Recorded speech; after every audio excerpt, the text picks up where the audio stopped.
I'm Anna. I'm Isabella. And this is Anna and Isabella Do Improv. Can we have a suggestion, please? Hardcore, wild boar, hopscotch. Freeze. Please, Lord, don't say a fruit, no banana. We're doing improv with Isabella and Anna.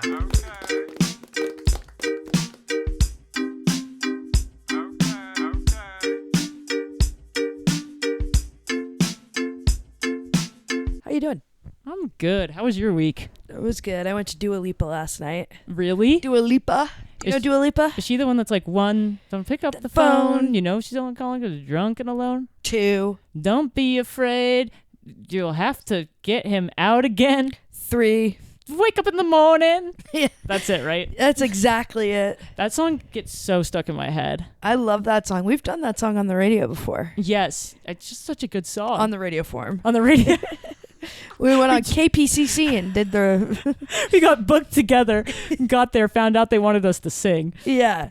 And was we did a rendition. No, it was super fun though. It was for my friend's birthday, but I love those gigantic beers at the stadium.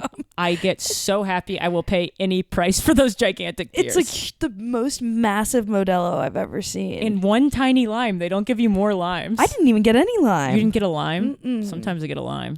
It's crazy, these prices at these stadiums, and you don't even get a lime. It's ridiculous. It is crazy. You ever get the food at those places? Not at concerts. I don't think I've ever gotten food at a concert. There was a pizza that looked so good. Like, Really? It looked like bad good. You know what I mean? Oh my God. That's a whole genre of food that people don't talk about. Totally. What's your favorite in that genre? I like good, bad Mexican food. Okay. What does that mean to you? Like, Just- it's really plain, or? It's like, I think just kind of like Americanized, like a crispy shell, just huge portions. Yeah, it's like a comfort food kind of thing. Exactly. I like ribs. Oh, and what makes it a good, bad rib? I don't know. I just know that I like ribs at bad restaurants, and I've had them at good restaurants, and I'm like, it's a little dry. Also, actually, like, do good restaurants ever even have ribs? I don't know. There's probably some like gourmet like barbecue spots or something. Even still, I feel like I can't think of. You want like that saucy like barbecue sauce from the grocery store type of rib. Yes, and I want it to like come off the bone like. You can Yes. suck it off the bone. It's so loose. Ew. That is actually such a horrible image. I pictured a very specific cartoon when you said that. Yeah, and at the end he goes Yeah. and kisses his, not kisses, but sucks off of his fingers. The Yeah. sauce. Yeah. Yum. Sometimes some people actually do that. It's crazy. Brad Pitt does it. How do you know? I saw a video of him doing it in some movie, and they were like, "Yeah, he improvised it." Imagine being like so proud of that being your improvised line. Yeah. Is sucking each one of your fingers after ribs. You have to be a very attractive man to pull that off. You really do. Otherwise, that's disgusting. You know what else I like What? is good bad steak, which I just Oh, I went to interesting. Tam O'Shanter's for the first time recently, and I loved it in there. What is that place? It's like, I didn't realize what it was, but it's sort of like a Scottish pub type of thing. Oh, okay, but it's kind of cheesy looking, right? Like, Super it feels cheesy. like a Disney version of a Scottish pub. Exactly. Okay, cool. And they have good bad steak. They have good bad steak, and I would say it's a good bad pub because it is cheesy and it's like, it's kind of tacky like Scottish pub. But Dude, they're putting an English pub in across from you, Rustic in Los Feliz. You're kidding me. Yeah, and it looks like it's going to be kind of nice, too. That is such good news for me. And you. Apparently, there's a big English population in Los Feliz, so Thorne's not worried about it going out of business. I was like, that thing's going to last a day. I feel like she would love to have a like British place to hang out. Yeah, totally. My partner lived in London. Yeah. So it's sort of international, which is like really cool and crazy. Yeah, you're cool and crazy No for one's that. ever dated anyone who's international except for me. That's It's how you just- make it seem. It's a unique experience. Do you want to do the radio form? Let's do the radio form. The radio form is a form where we are basically just going through different stations on the radio. And we're going to jump through different worlds, stations, songs. But we have a little twist on it today. Yeah. Where we went through our podcasts and we looked at a couple of different podcasts. So we want to try and hit some new genres. Yeah. Some podcast genres. Let's see if we do it.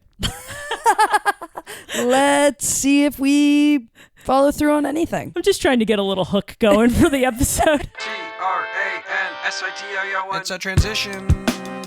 It's a transition. Yes, it is. Yes, ma'am. All we need is a word. Your suggestion is raw. Raw. Welcome back to the Meat Boys. I'm Chris Pevington. And I'm Ed Siffel. Me and Ed have been eating a raw diet for about 4 years now, and we swear it's the thing that makes your heart stronger. That's correct. We've been eating pure meat, and that has been to make our heart strong. Yeah, we'll eat raw liver from any animal. We'll eat a hind from any animal. We'll eat anything. We'll eat raw beef tartare. That's a treat, because that's kind of what the rest of the world gets to eat when they eat raw. Oh, baby. Oh, baby. Oh, baby. We've been doing this raw diet for a while. Are you finding that there are any side effects? Yeah, I think just a couple, but that's the thing. I think you got to push through them before. Yeah, what's your side effect? Number one, I throw up almost every day. Yep, I have that too. It's a common side effect and not a big deal. Yeah, exactly. Number 2 side effect for me actually has to do with number 2. I'm pissing out my butt. That's just something that happens. That's something the world wants you to be afraid of. Yeah, it's not a big deal. If you actually normalize that as the way of going to the bathroom, just think of going to the bathroom as diarrhea. That's your baseline. It's not actually, doesn't matter that much. Yeah, you only think solid poops are normal because that's what you grew up doing. That's big media telling you that you want a solid poop that's round. It's manly to poop piss. It's manly to poop piss. All right, people? We're changing the dialogue. Side effect number 3.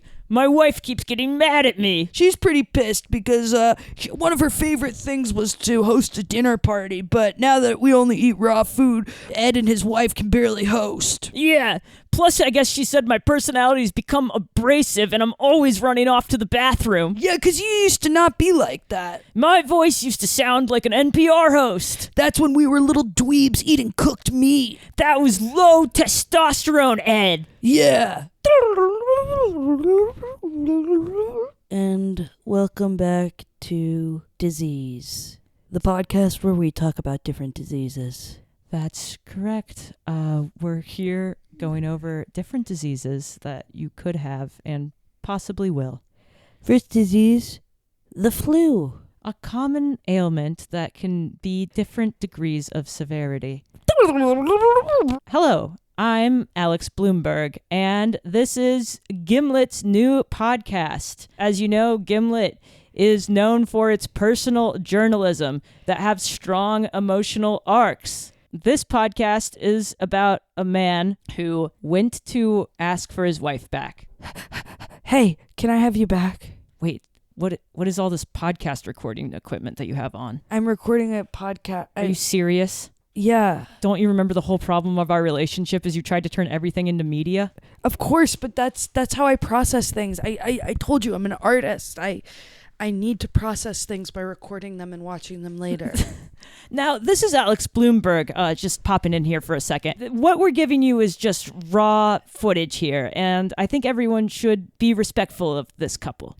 Okay, well, listen, I can't take you back because I don't think you've changed. I have changed. I'm recording stuff, but I'm going to delete it right after. You're going to delete it right after? I'm not going to do anything with it. There's not going to be a new Gimlet podcast that came out or something? No, I won't make me getting you back into a podcast. I won't do it. Okay, then, yeah, sure. I'll delete it. Okay. Okay? Okay. All right. Now just look into that camera there and say your name and height. You want me to slate? Yeah, if you don't mind. You do. This is for Gimlet. It is, okay? Yeah, it's for Gimlet. I'm sorry I live my art. Now, this is Alex Bloomberg popping in. This man formerly was embarrassed that he lived his art, and he was dishonest to his wife. And I think we found a pretty beautiful emotional arc with him just saying what he's about and being brave enough to tell his wife. Okay, that's what I'm about. Is that okay? No. Get out. Slam. Door. All right, we're here to talk about internet trends. This is sort of a podcast where we go through trends that are on the internet and break them down so people can understand. There's not a lot of crossover between the internet and people who listen to podcasts, so we're here bridging that gap. First thing we're going to talk about today is the new meme. There's a new meme everyone's sending around. Yep, it's a king sitting next to a brook. A brook. Like a river. A river, yep. And he has a big king crown on, and he's shrugging. And usually the text says something along the lines of, I'll never give up. Yeah, and we're here to break down that meme. What do you think the kids are getting at with this meme? How did it start? So I've actually done a little bit of research on this. I talked to my nephew, and this meme actually started on Reddit. It started on a channel about Fortnite. Oh, okay, so it's a Fortnite meme. Now, for people that don't understand, Fortnite is a video game for kids. Hey, just want to say off mic real quick, thank you so much for asking your nephew. I know you guys, he's been giving you such an attitude lately, so. I'm just pissed at him. I don't want to have to talk to him all the time about this kind of stuff. Wait, you're pissed at him? Yeah, I'm really pissed at him. Thought he was just being like a teenager or something. No, he's being really annoying, but he keeps getting all the gratification of getting to answer my questions about culture. Well, maybe you shouldn't be locked into sort of like a battle with your nephew. I'm not locked in on it. I'm fully focused on it. Isn't he like 10 years? That's locked in. Isn't he 10 years old? Yeah, he's 10. Going on 11. Okay. I'll tell you that much. But can we get back to the podcast? Our break is over. Okay. Next on the docket, we're talking about the new viral TikTok that's going crazy. Yep. This is a dance that a lot of teenagers are doing to the song. The song One by Dua Lipa. Yeah. The dance is interpretive. What did your nephew have to say about this one? He said that they're basically acting out the words. So Yes. they go one, they put up their finger, one finger. Okay. And then they do step. It's like every word they act out. One, step one, and then they step so they forward. go one step. Yeah. You know the words. Yeah, and yeah. yeah. They just act out all the words. Okay. Apparently people on TikTok are going crazy for it. And apparently my nephew thinks he's the coolest guy in the entire freaking world because he exists. Oh, okay. Yeah, I guess that's something that'll happen with a lot of teens, right? A lot of teens are Not just like this. well, I guess that's not super what the podcast is about. Well, And we got a cease and desist from his mom, so I'm just trying to steer away my from. damn sister. Yeah, that's true. What? I mean, you've done some research too. Why don't you explain to us this new? I mean, I don't even know. GIF? A GIF? Now it's moves. that is a GIF Okay. or a GIF. Or a GIF. Okay. You can say either. That's something that a lot of people don't understand. Okay. Well, you did some research on this one, so I did. So the GIF is a guy drinking a cup of coffee, and then he swallows the coffee, and a plant grows from the cup. I actually thought this one was beautiful.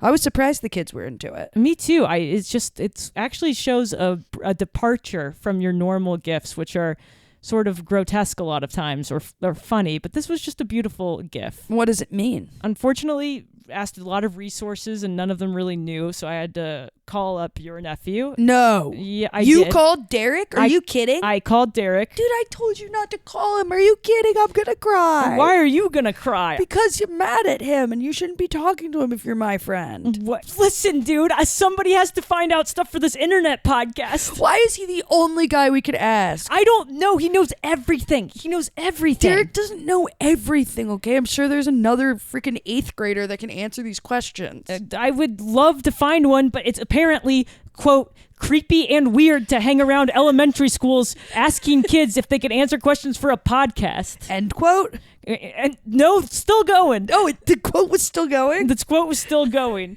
with the mobile podcasting equipment / asking them if they'd take a ride to the studio so they could explain it on air instead of me. End quote. Nope, that's part of the quote. Oh my God. During the quote, the person said end quote? That's so confusing for you. It was very confusing. I started walking away. Well, it's a good thing you remember those quotes. That's why we do journalism.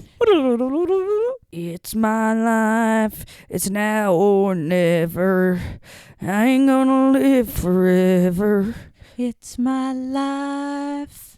It's the time to take the bull by the horns. Take the bull by the horns. Take the the bull by the horns. Take the bull by the horns. Take the bull by the horns. Take the bull by the horns. Take the bull by the horns. Take the bull by the horns. Take that bull by the horns. Take that bull by the horns. Take that bull by the horns. Take that bull by the horns. Take that bull by the horns.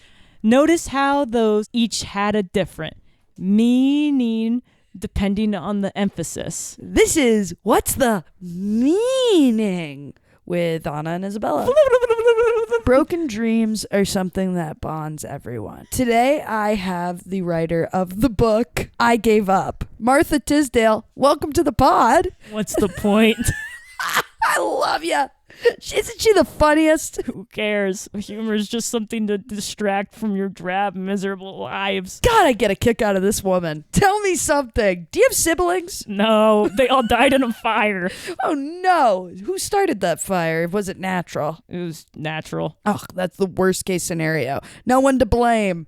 Now, have you ever been to Tuscany? Yeah, it was hot. What's your favorite city? Seattle. Why? Because it's out of the way. That is so true. It is in the outskirts of the country. Is this over? Top left, I call it. Is this over? No, it's not over yet. We have to keep doing the interview. Now, let me tell you something. There's something so funny about your dry sense of humor. Where do you get it? Are your parents funny? I'm not trying to be funny. Of course you're not. That's why you're so damn funny. I give up. This woman is amazing. Thanks. It's nice to hear. Oh, you're being sincere. I don't like that. Fine. Sorry, I got locked into doing this. I wrote I gave up, and everyone just wants me to be depressed. Everyone connected to the depression element of it so much. Everyone has broken dreams. It's something that connects us all. It does. And the thing is The youngest baby who ever died is the name of your part 2 of your book. yeah, the youngest baby who ever died is part 2 of my book. Remember when Meredith said that? Yeah. Shout out Meredith. All right, everybody come in here. This is Bill and Dave, and we're doing video game reviews. Everybody get in here. Open your ears and get in here, because we're about to talk about the new video game, Red Smed Flexion. I'm kidding. It's Red Dead Redemption 3. Red Dead Redemption 3. What'd you think of the plot? Oh, I thought the plot was pretty good. Did you 100% it? Yeah, of course, 100%ed it. That's cool. Yeah, I collected all the herbs. That's every mission for you nerds out there that haven't been playing video games. That's every mission done 100% of the way finished. Yeah. It's something that you're known for, man. You're the 100%er. Yeah, I've never not 100%ed a video game. So you hundy-peed it, and what'd you think, bro? I just thought it was pretty good. It was sort of just like Red Dead Redemption 2, and it had callbacks and homages to Red Dead Redemption 1. Yeah. I think we could maybe do a spotlight of some of our favorite quests. Yeah, let's do that. Let's spotlight a quest. My favorite quest was the quest where you're trying to get your girlfriend to take you back. I felt like it really resonated with me. I was going through a breakup at the time. Yeah. I'll be honest. Yeah. And when I was trying to get the girlfriend, Mary, the daughter of the original Mary, who was in Red Dead Redemption 2, I was feeling emotional. I connected with that plot. Yeah, I know. You called me kind of crying. I mean, I'm sure there was a lot of departures from your actual life. Well, that was the funny thing, is it almost felt like 1-to-1 to what was happening in my real life. Really? Yeah. So in the video game, you know, you're playing a cowboy and you're trying to get this girl back, Mary. Yeah. And the reason that she's straight is because her alcoholic father needs help, and you're telling her to stop helping him. So wait, this is something that happened with you and Nancy? It did. You had That's the crazy thing. You told her alcoholic dad to stop? I was like, you have to fuck off, dude. And he just kept showing up to family events, dinners. I mean, we lived with him technically. And he was around all the time. And I was like, dude, you gotta get out of here. Wow, that is eerily similar to the game. What was your favorite quest, my guy? My favorite quest was the quest where you go out drinking with Lenny, son of Lenny from the original game. Of course, yeah. I you have loved going out and drinking with Lenny. You have a crazy night. You're dancing around the bar. It's actually super one-to-one with my life, my recent drinking scandal. Really? It was 1-to-1 with your drinking skill? That's just hard to imagine. I mean, this happened in like the prairie, right? Yeah. This happened in the prairie, and that's where I was. I was out in Joshua Tree. Oh, that is the same aesthetic. Yeah. And I went out and I had a ton of drinks, got naked, took a whiz on the ground, got arrested, and ended up in the local newspaper. Holy shit, man. That's crazy. It's actually freaking me out a little bit. It is kind of crazy that's that 1-to-1. Well, there was another quest that we did that was not 1-to-1. Of course. Which one are you thinking of? I'm thinking of the one where you have to sneak letters to like a rich guy. No, that was 1-to-1 for me. How? Because I had a really good friend whose dad is a tech billionaire. Yep. And okay, that's 1-to-1 because this guy invented a like sailboat. So exactly, that's tech in that time. Back in that time, that was tech, and they had a rift because of screen time. The billionaire was always on his phone.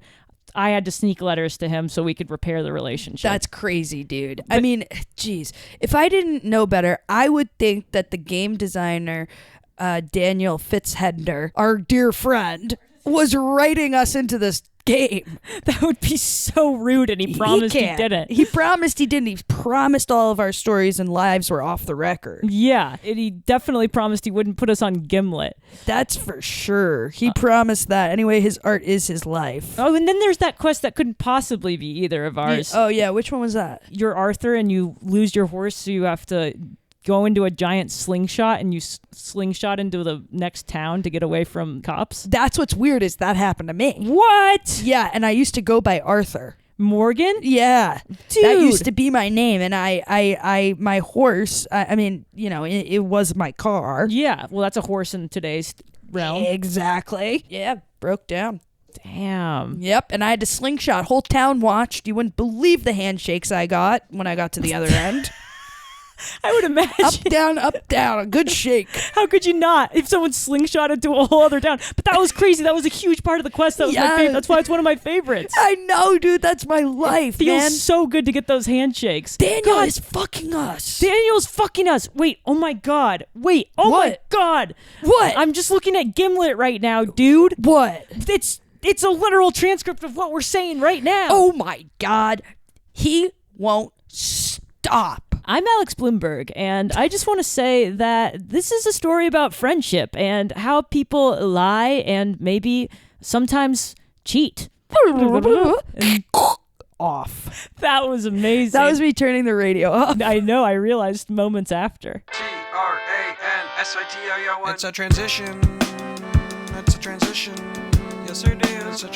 Yes, ma'am.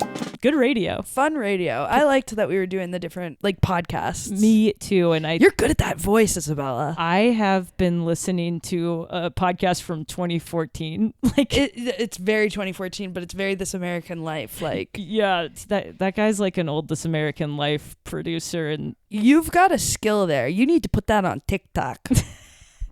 I'm serious. I will. I'll give anything a shot. Yeah, why the hell not? Life's short, take a swing. This is Anna and Isabella doing improv, and all we want is for you guys to like and subscribe. All we want is for you guys to like us. And dear God, follow us on Instagram. Yeah. There's some good stuff over there. There's some good stuff. We're posting pictures from the episodes today. I mean, maybe we'll just post a picture of where we're sitting because it's weird. Yeah. But you can expect some content coming out of that Instagram. Yeah, and thanks for the reviews, guys. We love them. We appreciate them. To the day I die, I'm going to say the words. 2 words. Thank. Second word. You. That's it. Bye. Bye. We're doing improv with Isabella and Nana. Okay.